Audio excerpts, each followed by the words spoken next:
بسم اللہ الرحمن الرحیم۔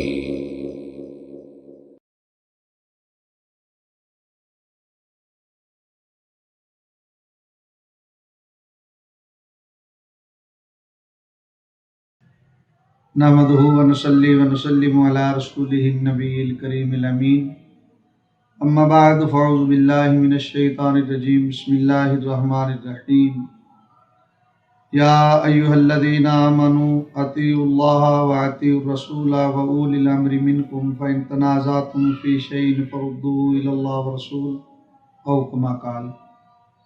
صدق اللہ العظیم۔ ان اللہ وملائکتہ یصلون علی النبی یا ایہا الذین آمنوا صلوا علیہ وسلموا تسلیما۔ الصلاۃ والسلام علیک یا سیدی یا رسول اللہ وعلی آلک وصحابک یا خاتم الانبیاء والمرسلین۔ رب کائنات جل وعلا نے ارشاد فرمایا، اے ایمان والو، اطاعت کرو اللہ کی اور اللہ کے محبوب صلی اللہ علیہ وسلم کی، وَأُولِي الْأَمْرِ مِنْكُمْ، اور ان کا حکم مانو جو تم میں حکومت والے ہیں۔ فَإِن تَنَازَعْتُمْ فِي شَيْءٍ، پھر اگر تم میں سے کسی بات کا جھگڑا اٹھے تو اسے اللہ اور اس کے حضور رجوع کرو۔ یہ تھی قرآن مجید فرقان حمید کی آیہ مقدسہ کے کچھ حصے کا ترجمہ کہ ایمان والو تم اللہ کی اطاعت کرو، یعنی اللہ کا حکم مانو، اور اللہ کا حکم اور اللہ کے محبوب صلی اللہ علیہ وسلم کریم آقا صلی اللہ علیہ وسلم کی اطاعت کرو اور ان کا حکم مانو جو تم میں سے حکومت والی ہیں۔ تو اس پہ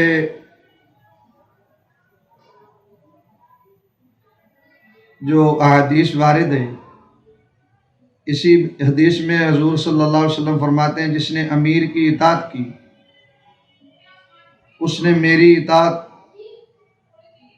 کی، اور جس نے امیر کی نافرمانی کی اس نے میری نافرمانی کی۔ اس آیت سے ثابت ہوا کہ مسلم امراء اور حکام کی اطاعت واجب ہے جب تک وہ حق کے موافق رہیں، اور اگر حق سے خلاف حکم کریں تو ان کی اطاعت ضروری نہیں ہے۔ یہ قرآن کی نص سے ثابت ہے۔ وقت کے حکمران وہ حکم کریں جو اللہ کے رسول قرآن حدیث کے مطابق ہو، تو پھر تو ان کی بات کو مانا جائے، فالو کیا جائے، ان کے حکم کو مانا جائے۔ اگر ان کا یہ کہنا قرآن حدیث کے خلاف ہو تو پھر ان کی بات نہ مانیں، ان کی اطاعت کرنا ضروری نہیں ہے۔ یہ قرآن سے ثابت ہے۔ اب اس سے آگے چلتے ہیں اور دیکھتے ہیں کیسا حکم اور کیسی اطاعت۔ اور اگر حکم قرآن حدیث کے مطابق ہے پھر تو ماننا ضروری ہے، اور اگر حکم قرآن حدیث کے خلاف ہے پھر ہرگز ماننا ضروری نہیں ہے۔ معزز حاضرین و سامعین گرامی، آج کا ایک اہم ترین موضوع جو موجودہ صورتحال میں مساجد کے اندر نمازی حضرات نماز ادا کر رہے ہیں، جمعہ مبارک کی فرضی نماز اور نماز تراویح۔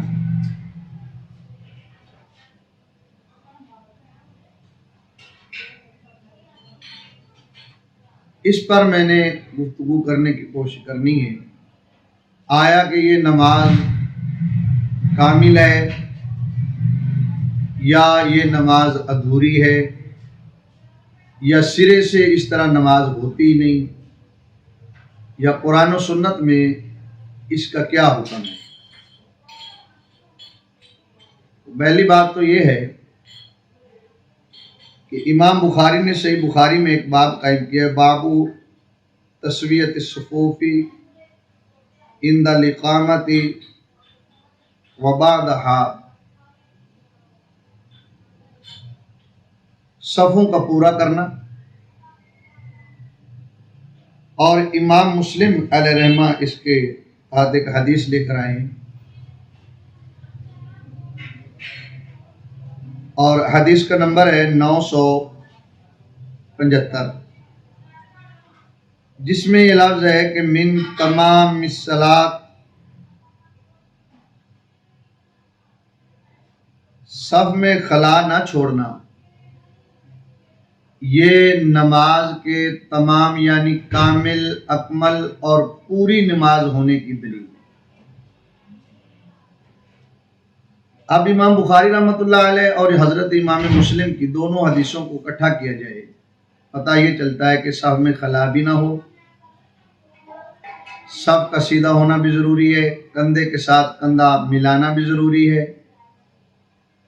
اور امام مسلم کی حدیث میں جو لفظ ہیں، رسول اکرم صلی اللہ علیہ وسلم کو فرمانے علی شان ہے، من تمام الصلاۃ، یہ نماز پوری ہوتی ہے کندھے کے ساتھ کندھا ٹچ کرنے سے، اور اگر کندھے سے کندھا نہ ملایا جائے تو نماز پوری نہیں بلکہ وہ نماز ادھوری ہے۔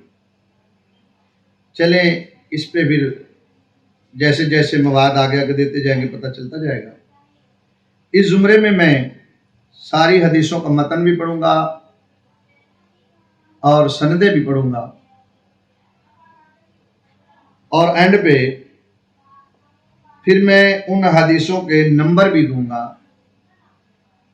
کیونکہ عام بھی مسلمان اس سے فائدہ اٹھا سکے اور سرچ کر سکے، سوچ سکے، سمجھ سکے، اور اس غلط فہمی میں نہ رہے کہ نماز ہوتی ہے کامل ہوتی، اس طرح اس کے ذہن سے یہ بات نکل جائے۔ پہلی حدیث سماعت فرمائے، امام بخاری رحمۃ اللہ علیہ 717 نمبر حدیث لے کر آئے ہیں صحیح بخاری میں، جس کا باب میں نے پہلے بھی پڑھا ہے، اب بھی پڑھتا ہوں۔ باب تسویۃ الصفوف عند الاقامۃ وبعدها، حدثنا ابو الولید ہشام بن عبد الملک قال حدثنی شعبہ قال حدثنی عمرو بن مرہ قال سمعت سالم بن ابی الجعد قال سمعت نعمان بن بشیر یقول قال النبی صلی اللہ علیہ وسلم لا تصون صفوفکم او لا یخالفن اللہ بین وجوہکم،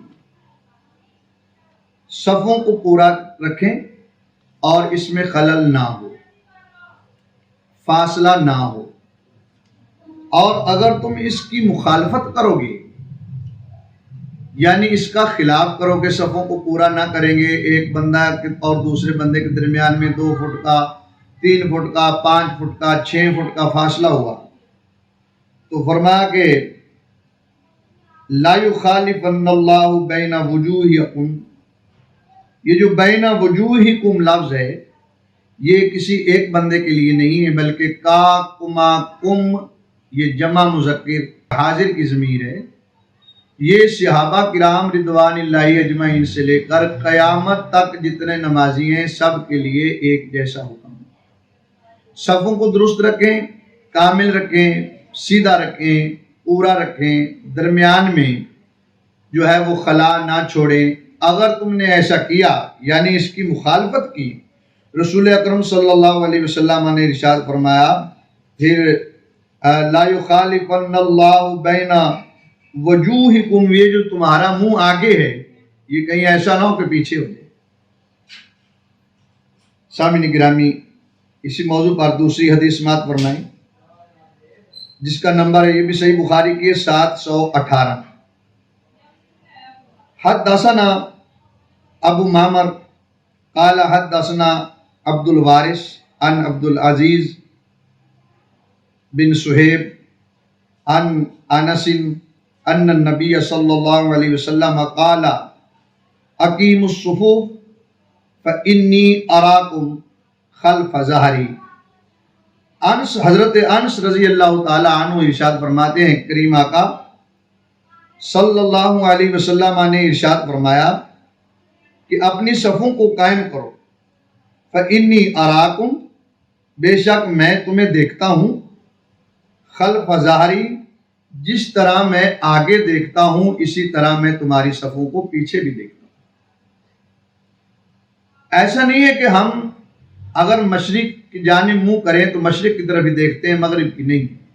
اگر مغرب کی طرف دیکھیں تو ہماری نگاہ مغرب کی طرف ہی ہوتی ہے، اور یا شمال جنوب کی طرف تھوڑا سا چہرہ پھیریں گے تو نظر آئے گا، لیکن یہ نہیں ہو سکتا کہ وہ مشرق کی طرف بھی ہم دیکھنا شروع کر دیں جبکہ منہ ہمارا، چہرہ ہمارا مغرب کی طرف ہو تو مشرق کی طرف نہیں دیکھا جاتا۔ رسول اکرم صلی اللہ علیہ وسلم نے ارشاد فرمایا صحابہ میں جس طرح تمہیں آگے دیکھتا ہوں، جس طرح میں آگے دیکھتا ہوں اس طرح میں پیچھے بھی دیکھتا ہوں، اب بھی دیکھتا ہوں، اور قیامت تک چاہے قبر انور میں ہی ہوں گا قیامت تک دیکھتا رہوں گا کہ یہ تم نے صفیں پوری کی ہیں، کندھے سے کندھے کو ملایا ہے یا اس میں خلا چھوڑا ہے، یا پھر 2-3 فٹ کا فاصلہ چھوڑا ہے، یا کہ اپنا کندھے سے کندھا اور ٹخنے سے ٹخنا ملا کر کھڑے ہوئے ہو، یا اس کی مخالفت کی ہے۔ اسی پہ کہیں ایسا نہ ہو کہ تمہارا چہرہ اللہ رب العزت جل شانہ پیچھے کی طرف کر دے۔ اسی زمرے میں حضرت امام بخاری رحمۃ اللہ علیہ پھر حدیث لے کر آئے ہیں۔ حدیث کا نمبر ہے 724 اور 725۔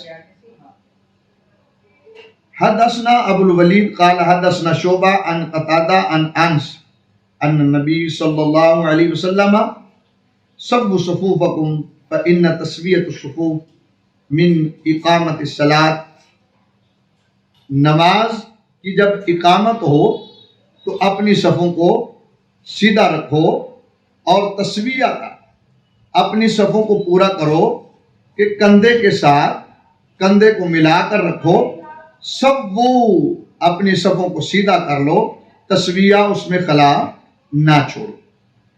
اور اگلی حدیث میں ارشاد فرمایا من اقامت الصلاۃ، یہ نماز قائم ہے، یہ نماز قائم ہے، یہ نماز قائم ہے، اقامت الصلاۃ۔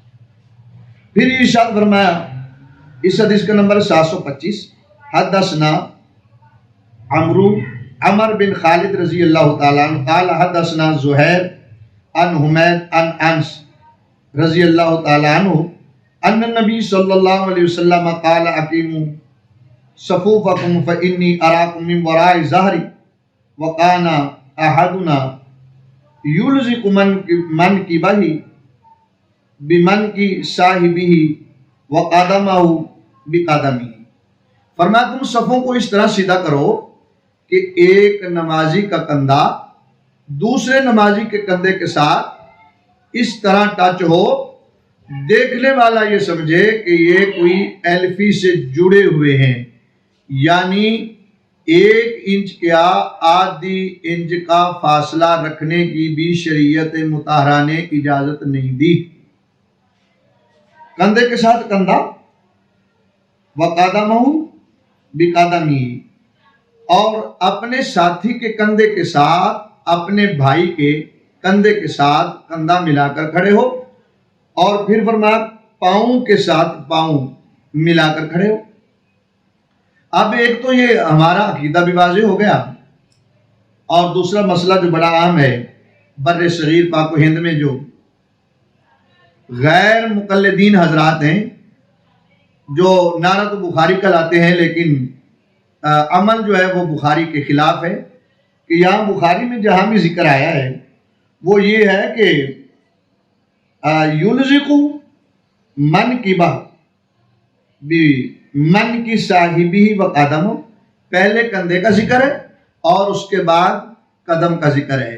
پہلے کندھا ملاؤ اور اس کے بعد قدم، اور یہ بیچارے قدم کو پھیلاتے جاتے ہیں، اور چاہے ہجوم 1.5 فٹ کا ہی ہو، قدم انہوں نے ضرور 3 فٹ چوڑے رکھنے ہیں، اور یہ غلط ہے، ایسا نہیں۔ ان کے لیے دعوت فکر دیتا ہوں کہ غور فرمائیں بخاری کا دعویٰ اور بخاری کے نعرے لگانے والوں، یہاں تو پہلے ذکر جو ہے وہ کندھے کا ہے، اور اس کے بعد ذکر جو ہے وہ پاؤں کا ہے۔ کندھے سے کندھا ملائیں، پاؤں خود بخود تمہاری ضرورت کے مطابق جو ہے وہ کھل جائیں گے۔ لہٰذا یہ جو ہے حکم وہ کندھے کے ساتھ کندھا پہلے ملانے کا ہے اور قدم سے قدم ٹچ کرنے کا بعد میں ہے۔ حضرت امام مسلم رحمۃ اللہ علیہ نے کمال کی، سرکار صلی اللہ علیہ وسلم کی ساری حدیثیں کمال کی ہیں، لیکن ذرا غور فرمائیں تو امام مسلم رحمۃ اللہ علیہ 975 اور 976 977 978 اور 979 نمبر حدیثیں لے کر آئے ہیں۔ فرماتے ہیں کہ حدثنا محمد بن مسنہ و ابن بشار قال حدثنا محمد بن جعفر حدثنا شعبہ قال سمعت قتادہ یحدث عن انس بن مالک رضی اللہ تعالی عنہ قال قال رسول اللہ صلی اللہ علیہ وسلم سووا صفوفکم، تم اپنی صفوں کو سیدھا کرو، اپنی صفوں کو سیدھا کرو۔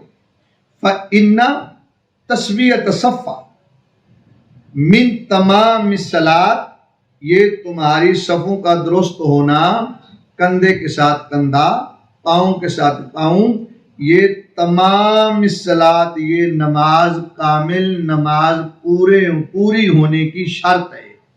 اب اگر ایسا ہوگا صفیں سیدھی، کندھے کے ساتھ کندھا، پاؤں کے ساتھ پاؤں، پھر نماز پوری ہے۔ اور اگر 2 فٹ کا فاصلہ ہوگا تو پھر نماز پوری نہیں بلکہ پھر نماز ادھوری ہے۔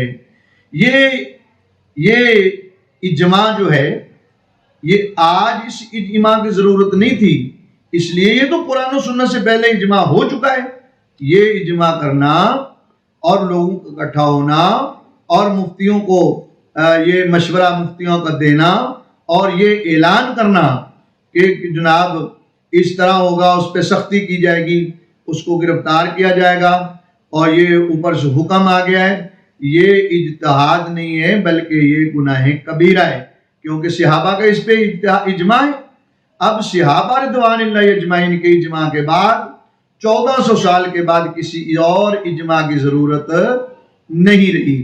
لہٰذا میری گزارش یہ ہے کہ یہ مشورہ دینے والے اور یہ مشورہ لینے والے اور اس مشورے کو لے کر امت مسلمین کو حکم کرنے والے اور عمل کروانے والے، ان سب پر جو ہے وہ توبہ لازم ہے، اور توبہ کریں گے تو اللہ کریم جل شانہ بڑا غفور رحیم ہے، معاف فرما دے گا۔ توبہ کر لیں اور امت مسلمہ کو اسی طرح نماز پڑھنے دیں جس طرح صحابہ کرام رضوان اللہ اجمعین کا اجماع ہے۔ اگلی حدیث 976 نمبر جو ہے وہ امام مسلم لے کر آئے ہیں۔ حدثنا شیبان بن فروخ حدثنا عبد الوارث عن عبد العزیز وهو ابن صہیب عن انس قال قال رسول اللہ صلی اللہ علیہ وسلم اتم الصفوف فانی اراکم خلف ظہری، اے میرے غلاموں تم صفوں کو پورا کرو، تم صفوں کو پورا کرو، تم صفوں کو پورا کرو۔ پریکٹس دے رہے ہیں، پریکٹیکل کروا رہے ہیں، علم دے رہے ہیں، آقا صلی اللہ علیہ وسلم حکم فرما رہے ہیں۔ فرمایا یہ کیا ہے کہ تم یہ نہ سوچنا کہ محمد صلی اللہ علیہ وسلم صرف آگے دیکھتے ہیں۔ فرمایا کہ جس طرح میں آگے دیکھتا ہوں، اتم الصفوف فانی اراکم خلف ظہری، میں اسی طرح پیچھے بھی دیکھتا ہوں۔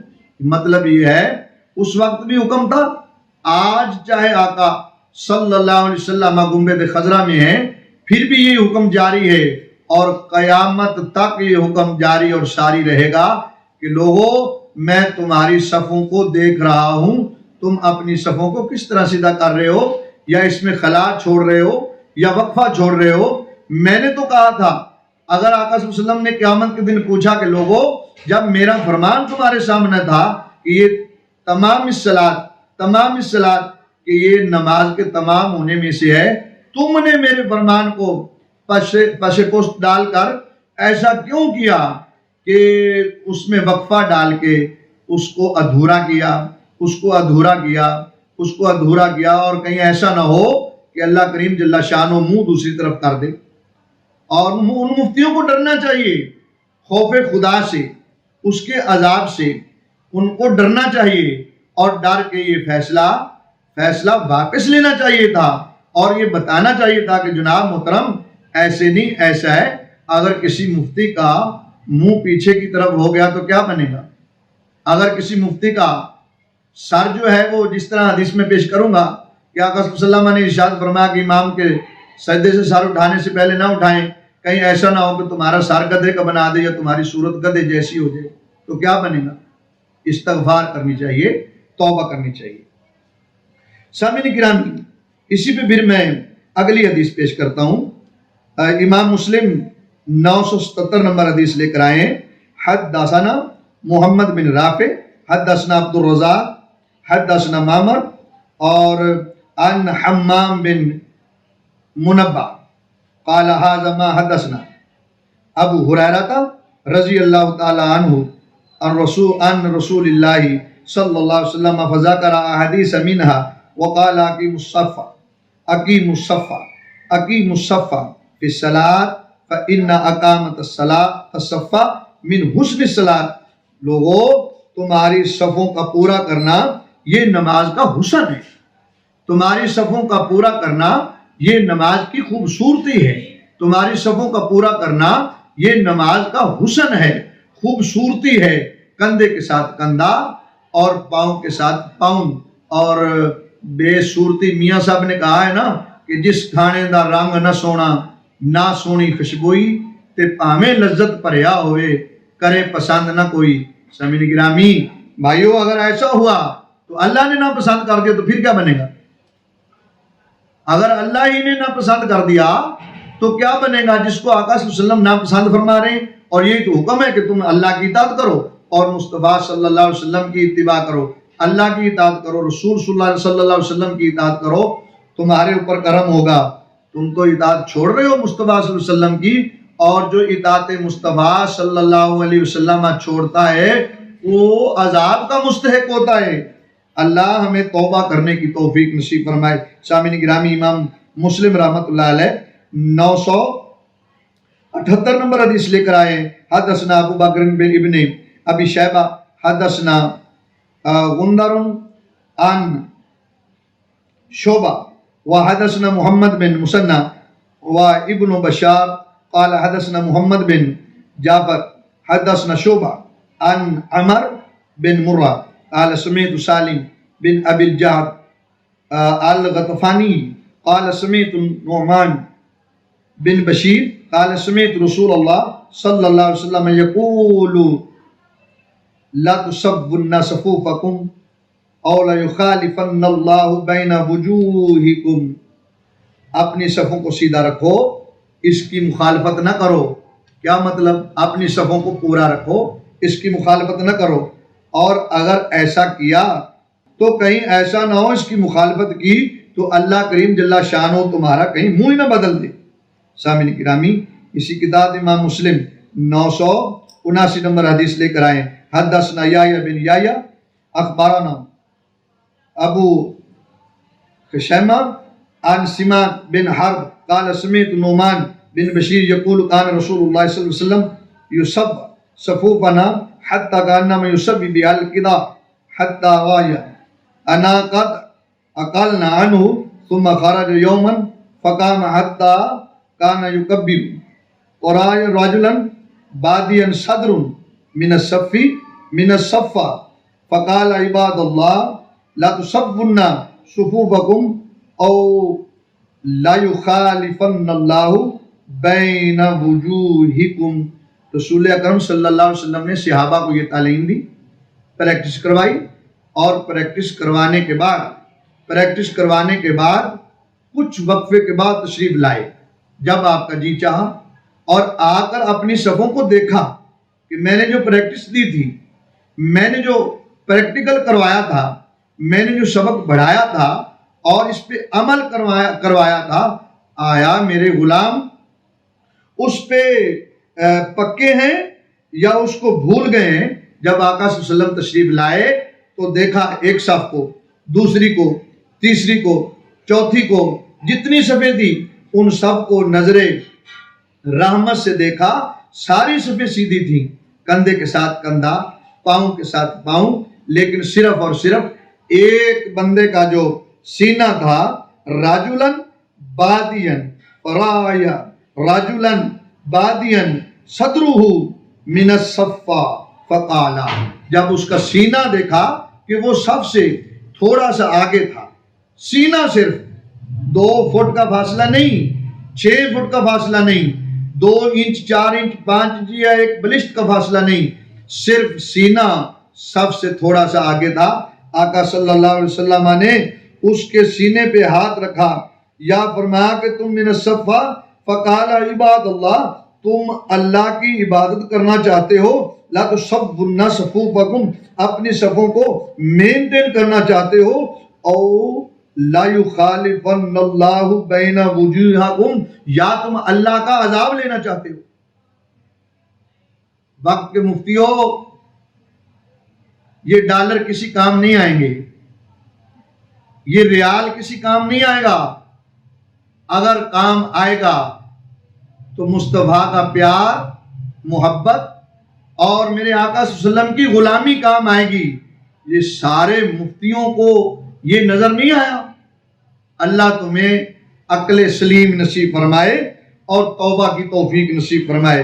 سامعین گرامی، میرے آقا نے یہ بھی برداشت نہیں فرمایا، غصہ فرمایا، آپ نے غصہ فرمایا اور اتنی بڑی دھمکی دی کہ تم اپنی صفوں کو سیدھا کرنا چاہتے ہو یا اللہ کا عذاب لینا چاہتے ہو؟ استغفر اللہ، اللہ اللہ اللہ۔ یہ میرے مصطفیٰ صلی اللہ علیہ وسلم نے اتنی اس ناراضگی کا اظہار فرمایا ہے اس وقت جب اس بندے کا صرف سینہ جو تھا وہ سب سے آگے تھوڑا سا نکلا ہوا تھا، جس کا سینہ دے کر میرے مصطفیٰ صلی اللہ علیہ وسلم اتنا ناراضگی کا اظہار فرمایا ہے، اتنی دھمکی دی ہے کہ تم اپنی صفوں کو سیدھا کرنا چاہتے ہو یا تمہارا منہ، تمہارا بوتھا پیچھے کی طرف اللہ کر دے۔ اللہ اکبر، اللہ اکبر، اللہ اکبر۔ مفتیو، اللہ کے خوف سے ڈریں، یہ تمہاری نظروں سے نہیں گزری ہے۔ یہ اتنی بڑی دھمکی میرے آقا صلی اللہ علیہ وسلم نے دی کہ صرف اس بندے کو جس کا جو سینہ تھا صرف اور صرف وہ آگے نکلا ہوا تھا۔ امام ابو داؤد رحمۃ اللہ علیہ جو ہیں وہ اپنی صحیح ابو داؤد شریف میں حدیث لے کر آئے ہیں، حدیث کا نمبر ہے 623۔ حدثنا حفص بن عمر حدثنا شعبہ عن محمد بن زیاد عن ابی ہریرہ رضی اللہ تعالی عنہ قال قال رسول اللہ صلی اللہ علیہ وسلم اما یخشا او الا یخشا احدکم اذا رفع راسه والامام ساجد ان يحول الله راسه راس حمار او صورته صورتا حمار۔ یہ امام کے سجدہ سے سر اٹھانے سے پہلے اپنا سر نہ اٹھائیں، جو امام کا سجدہ کرنے سے پہلے، سجدہ سے سر اٹھانے سے پہلے مقتدی اپنے سر کو سجدے سے اٹھا لے۔ کریم آقا صلی اللہ علیہ وسلم نے ارشاد فرمایا، اس نے امام کی مخالفت کی اور جس نے امام کی مخالفت کی یعنی اس سے پہلے سجدے سے سر کو اٹھا لیا، اللہ چاہے تو اس کا چہرہ گدھے جیسا بنا دے، یا اللہ چاہے تو اس کی صورت صورت حمار، وہ کھوتے جیسی، گدھے جیسی نہ بنا دے۔ اللہ اکبر۔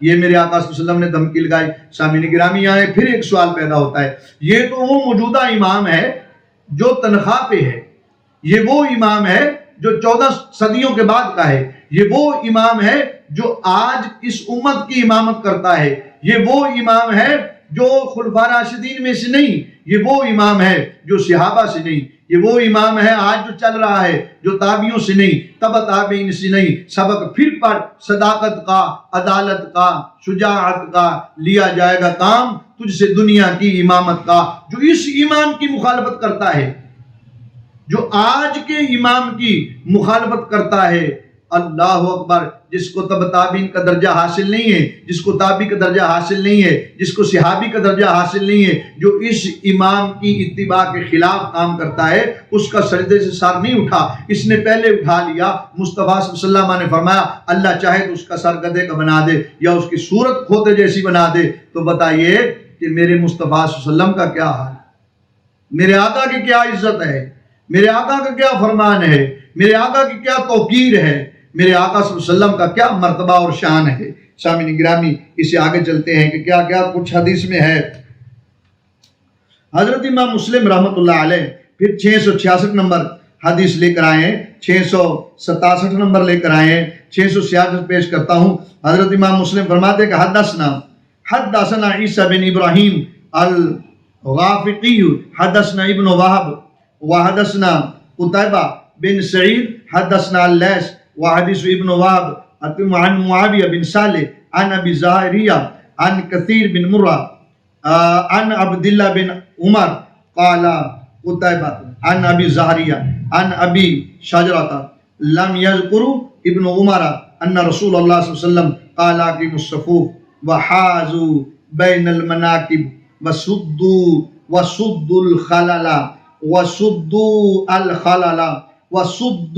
الخلل ولینوا بأیدی اخوانکم لم یقل عیسی بأیدی اخوانکم ولا تذروا فرجات للشیطان ومن وصل صفا وصلہ اللہ ومن قطع صفا قطعہ اللہ۔ امام مسلم رحمۃ اللہ علیہ حدیث لے کر آئے ہیں، اور ابن عمر رضی اللہ تعالی عنہ ارشاد فرماتے ہیں کہ آقا صلی اللہ علیہ وسلم نے ارشاد فرمایا جو صف میں خلا چھوڑتا ہے، جو صف میں وقفہ چھوڑتا ہے، اللہ اس کو اپنے رحم و کرم، اپنے فضل، اپنی شان سے دور کرتا ہے، اور جو صف کا خلل پر کرتا ہے اللہ اس سے اپنا تعلق جوڑ لیتا ہے، اور جو صف میں خلل یعنی وقفہ چھوڑتا ہے اللہ کریم اپنا تعلق اس سے توڑ دیتا ہے۔ سامعین گرامی، پس منظر فرشتوں نے تلاشی لی تو کیا نکلا، چھپے دل کے خزینے سے یہ نام مصطفیٰ نکلا۔ میرا اللہ حضور صلی اللہ علیہ وسلم کی عزت کی توفیق نصیب فرمائے، توقیر کرنے کی توفیق نصیب فرمائے۔ فرمایا جس نے صفوں میں خلا پیدا کیا اللہ نے اس سے تعلق توڑ دیا، اور جس نے اس خلا کو پورا کیا اللہ نے اس سے تعلق جوڑ لیا، اور خلل صف کأن الحذف اس کو پورا کیا۔ یہ جو تم صفوں کے اندر چھوڑتے ہو وقفہ خلل، کریم آقا صلی اللہ علیہ وسلم فرمایا انی لأرى الشیطان یدخل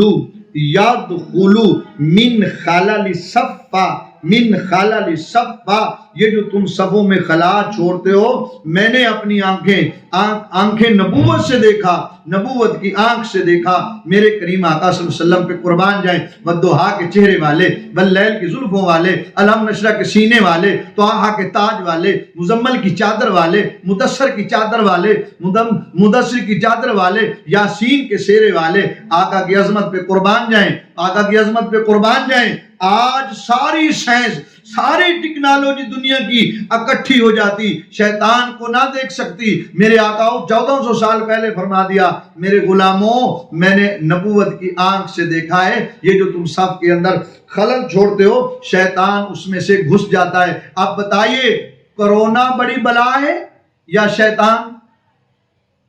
شیطان بڑی بلا ہے یا کرونا؟ ارے کرونا ہے یا نہیں یہ تو ایک الگ بات ہے۔ میرے مصطفیٰ نے نبوت کی آنکھ سے دیکھ کر فرمایا لوگوں جہاں سے تم خلا چھوڑتے ہو شیطان اس خلا میں سے صفوں کے اندر گھس جاتا ہے۔ یہ میرے آقا کریم کا کرم ہے کہ اس وقت فرما دیا تھا۔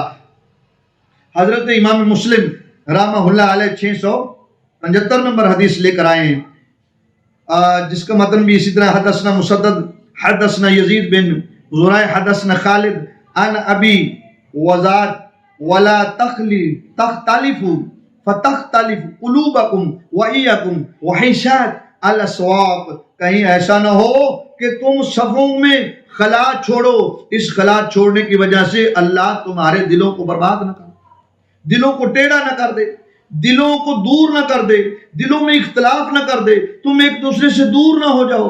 اللہ ہمیں بچنے کی توفیق دے اور حضور کی اتباع کی نصیب۔ اب یہ میں عرض کرنا چاہتا ہوں کہ امام مسلم کا بھی یہ ہم پہ احسان ہے کہ یہ حدیث لے کر آئے ہیں، اور بالکل یہ حدیث صحیح، ہر لحاظ سے صحیح، جس طرح بھی دیکھیں یہ حدیث صحیح۔ میرے آقا صلی اللہ علیہ وسلم نے ارشاد فرمایا، صحابہ میں تمہیں بتاؤں کہ یہ صفوں کا طریقہ کہاں سے آیا ہے، کہاں سے میں تمہیں دے رہا ہوں؟ جی سرکار یا رسول اللہ ارشاد فرمائے تو آقا صلی اللہ علیہ وسلم نے ارشاد فرمایا، حدثنا عثمان بن ابی شیبہ حدثنا معاویہ بن ہشام حدثنا سفیان عن اسامہ بن زید عن عثمان بن عروہ عن عائشہ رضی اللہ تعالی عنہ قالت قال رسول اللہ صلی اللہ علیہ وسلم ان اللہ وملائکتہ یصلون علی النبی علی میامن الصفوف، جو اللہ کے قرب میں فرشتے اپنی صفوں کو بناتے ہیں، اللہ کے قرب میں جس طرح صفیں فرشتے بناتے ہیں میں اس طرح تمہیں نہ سکھاؤں؟ عرض کی حضور اسی طرح ارشاد فرمائے، میرے آقا فرمائے اس طرح اللہ کے قرب میں اللہ کی شان ہے، جیسی اللہ کے قرب میں فرشتے جس طرح اللہ کی شان ہے، اس کی عظمت ہے، اس کی کبریائی ہے، اس کی بڑائی ہے۔ اللہ اکبر، عند ربی ایک حدیث میں یہ بھی لفظ ہے، عند ربی ان اللہ وملائکتہ یصلون علی میامن الصفوف، ایسے اللہ کے ہاں فرشتے صفیں بناتے ہیں، تم ایسے صفیں بناؤ۔ یہ میرے آقا کا کرم ہے کہ کھڑے زمین پر ہیں اور خبریں عرش کی دے رہے ہیں، اور یہ بھی ہمارے مسئلہ کا ایک زبردست پوائنٹ ہے ان بڈھنگوں کے لیے جن کو کندھوں کے ساتھ کندھا ملانے کی توفیق نہیں، لیکن چاہے 5 فٹ پاؤں چوڑے کرنے پڑے وہ کر لیں گے، یہ بھی میرے آقا صلی اللہ علیہ وسلم کا کرم ہے۔ اور ایک حدیث میں یہ لفظ ہے کہ ہینا استففنا یوم بدرین، بدر کے اندر بھی فرشتوں نے ایسے صفیں بنائی تھی، وہ نہ طریقہ بتاؤں؟ عرض کی آپ صلی اللہ علیہ وسلم کرم فرمائے، میرے آقا نے صفوں کو اسی طرح بنوایا۔ اور آخر میں سنن نسائی کی حدیث نمبر ہے 808، جس کا مطلب موضوع بڑا لمبا ہو گیا، کوشش کرتا ہوں۔ ابو مسعود رضی اللہ تعالی عنہ ارشاد فرماتے ہیں فَأَنْتُمْ الْيَوْمَ أَشَدُّ اخْتِلَافًا، اللہ اکبر لو، میرے آقا صلی اللہ علیہ وسلم تشریف لائے اور صحابہ فرماتے ہیں کہ یمسحو مناکبنا فی الصلاۃ، نماز کے اندر حضور صلی اللہ علیہ وسلم ید اللہ کے ہاتھ سے لگا کر مس کر کے ہماری صفوں کو سیدھا فرماتے، ہماری صفوں کو پورا فرماتے، کندھے سے کندھا ملاتے، ٹخنے سے ٹخنا ملاتے، ٹخنے سے ٹخنا ملاتے، کندھے سے کندھا ملانے کی ترغیب دیتے۔ قربان جائیں ان صحابہ کی عظمت پہ کہ جن کی صفوں کو درست کرنے کے لیے ساری دنیا ادھر چہرہ کرتی ہے۔ قربان جائیں ان صحابہ کی عظمت پہ جن کی عظمت اور شان یہ ہے، صفیں درست کرنے کے لیے میرے آقا صلی اللہ علیہ وسلم والضحیٰ کا چہرہ ادھر پھیر کر ان کی صفوں کو درست فرمایا کرتے تھے۔ اور پھر ان میں بھی یہ ہے بیادی انی لا اراکم من خلف کما اراکم من بین یدی، صحابہ میں جس طرح آگے دیکھتا ہوں میں محمد صلی اللہ علیہ وسلم اس طرح پیچھے بھی دیکھتا ہوں۔ پھر اگلی حدیث میں بھی تقریباً یہی لفظ ہیں کہ میں انی لا ارا شیاطین تدخل من خلل الصف، جو تم خالی صف چھوڑتے ہو وہاں سے شیطان گھس جاتا ہے، وہاں سے شیطان گھس جاتا ہے، یہ میں نے اپنی آنکھوں سے دیکھا ہے، یہ حضور کا فرمان ہے۔ سامعین گرامی، صف کا خلا چھوڑنے سے آقا ناراض ہیں۔ 2 فٹ تو درکنار، 1 انچ کیا آدھی انچ کی جگہ چھوڑنے کی بھی شریعت میں اجازت نہیں۔ آخر میں پھر حدیثوں کے نمبر بتا دوں، قائرین اگر پڑھنا چاہیں، اسٹڈی کرنا چاہیں کہ کیا یہ سنی علماء حق بولتے ہیں تو یہ پھر آپ نوٹ فرما لیں۔ صحیح بخاری کی حدیث نمبر ہے 717، 718، 723، 725۔ صحیح مسلم کی حدیث نمبر ہے 975، 976، 977، 978، 979۔ ابھی دو شریف کی حدیث نمبر ہے 623، 666، 667، 675 اور 2663۔ سنن نسائی کی حدیث 808، 814، 815، 816۔ موجم الکبیر کی حدیث ہے 11184 اور 11214۔ صحیح ابن حبان میں بھی ہے اور عمدۃ القاری میں بھی جلد نمبر 4 ہے اور صفحہ نمبر 353 ہے، جس میں یہ انہوں نے معنی فرمایا ہے عمدۃ القاری علامہ عینی علیہ رحمہ نے کہ تسویہ کا معنی یہ ہے کہ صف کے اندر خلل نہ چھوڑا جائے، فاصلہ نہ چھوڑا جائے۔ یہ ہمارا خود ساختہ معنی نہیں ہے، یہ علامہ عینی علیہ رحمہ کا معنی ہے۔ جو علماء اس پہ اتفاق کرتے ہیں اللہ کریم ان کو عزت و نموس اور عطا فرمائے، دن دگنی رات چگنی ترقی عطا فرمائے، اور جو ان سے منہ موڑتے ہیں اللہ ان کو سمجھنے کی اور توبہ کی توفیق نصیب فرمائے۔ اگر توبہ کر لے تو میرا اللہ بڑا غفور رحیم ہے، معاف فرما دے۔ میری دعا ہے آمین۔ وما توفیقی الا باللہ۔